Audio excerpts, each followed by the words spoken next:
Nova Scotia's Premier met with the union representing workers at the embattled Northern Pulp Mill on Wednesday.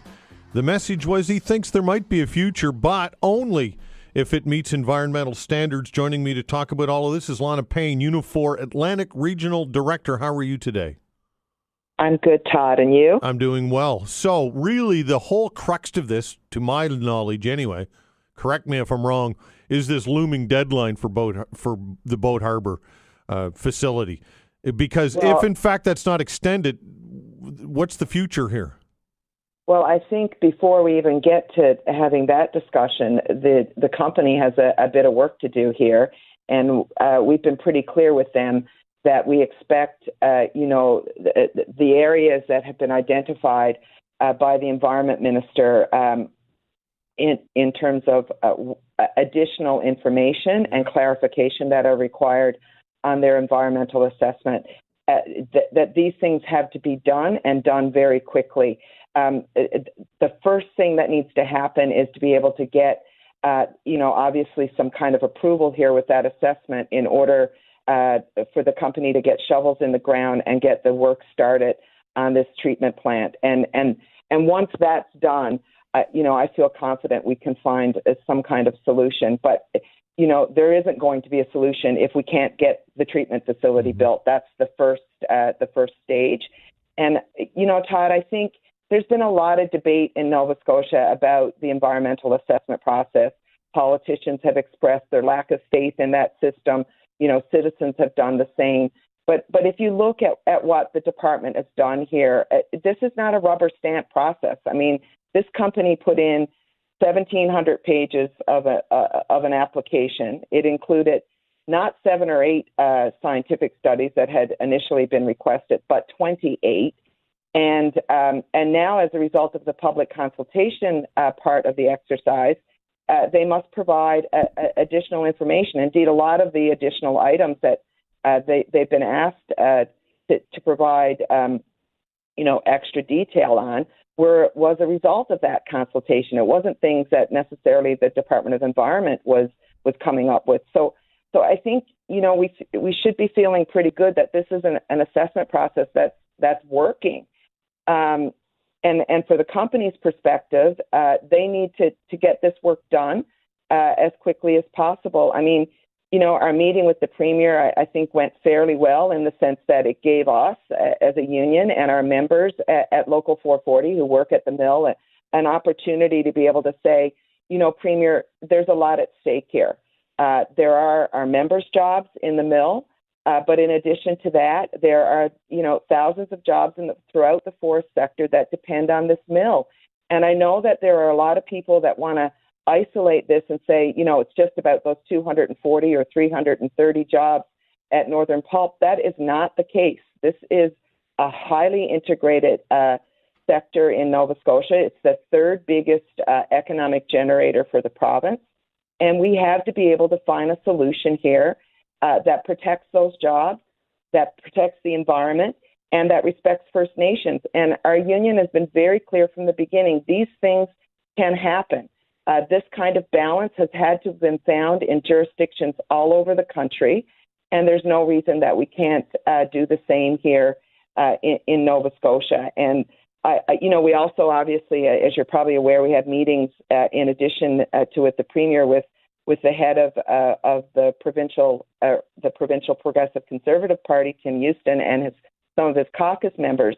And with that, the same thing. We wanted our members to be able to get their point across about what's at stake here, but also to explain, when politicians talk about Plan B for our members or Plan B for 500 pensioners currently depending on that mill or for the other jobs throughout not just the forestry sector, they need to understand there is no Plan B. There's not a Plan B for a 55-year-old who's worked 30 or 40 years in that mill. There's not a Plan B for the pensioners. There's not a Plan B for these sawmills that depend on Northern Pulp. And if there is, it certainly isn't something that's going to happen overnight. So there's going to be a lot of pain. And so to throw around, this notion that there can be a plan B and that something can be done immediately to replace what is a significant sector in Nova Scotia, I think is diluting people, and it needs to stop. And if frankly, if as much effort was put into bringing people together, trying to talk through what is possible here, as there is in people talking past each other, I think we would be a lot better off. And you and I have talked about this before. There is so much tension and division in this community. And I think, it's all our responsibility to try to bring the temperature down on that and to look for what is a solution so that, all of these things can be achieved. So that was kind of our message to the politicians in the past week, and very clear message to the company to get their act together and get this work done as quickly as possible. But none of that's new, though, right? I mean, this is all information that this same message he's heard. There's nothing. What you just said is, whether people believe it or not or agree with it or not, it's not new. The Premier already knew all that, did he not?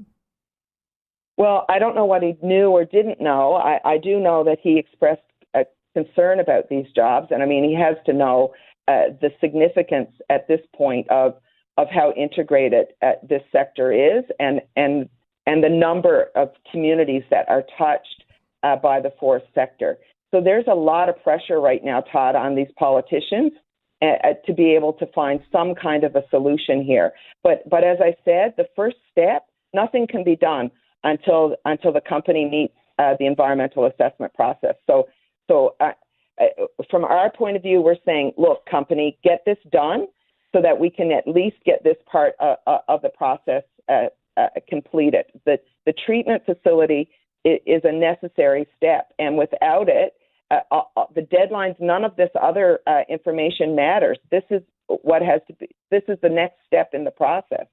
So, answer the questions, get the remaining studies done, and get it done as quick as possible so that we can, at least see some progress here, and also, give an indication to all of these folks who wake up every day worried if they're going to have a job in 6 months, that, hey, something is happening, progress is being made, we can get this treatment facility built, and, if there is additional information that's required at that point, then have at it. But this is what has to happen next, basically, in order for us to save these forestry jobs. But again, I'll go back to it where we started. This deadline of January 31st is coming. The clock is ticking, and the Premier has been emphatic. He has not wavered for 1 second that I've heard that he is not extending this deadline. Is that not the number one issue? It is an issue. There's no doubt about it. But at the same time, the deadline becomes irrelevant, Todd, if we can't get the treatment facility started. Like that's part of the problem that we have here. We've had the company's had 4 years, and there's been a lot of, I guess, discussion about whether they dragged their heels or whether they didn't.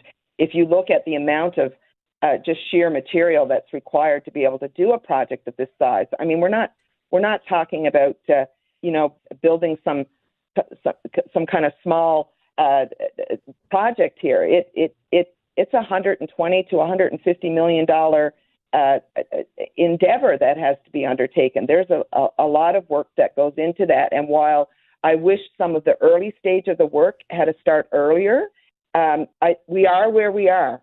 So at some point, someone's going to have to make a decision, Todd. Are we going to lose all these jobs, or are we going to allow an industry to exist and coexist and do everything we can to meet every environmental standard and regulation? And that's the conversation we should be having. How can we do that in the province?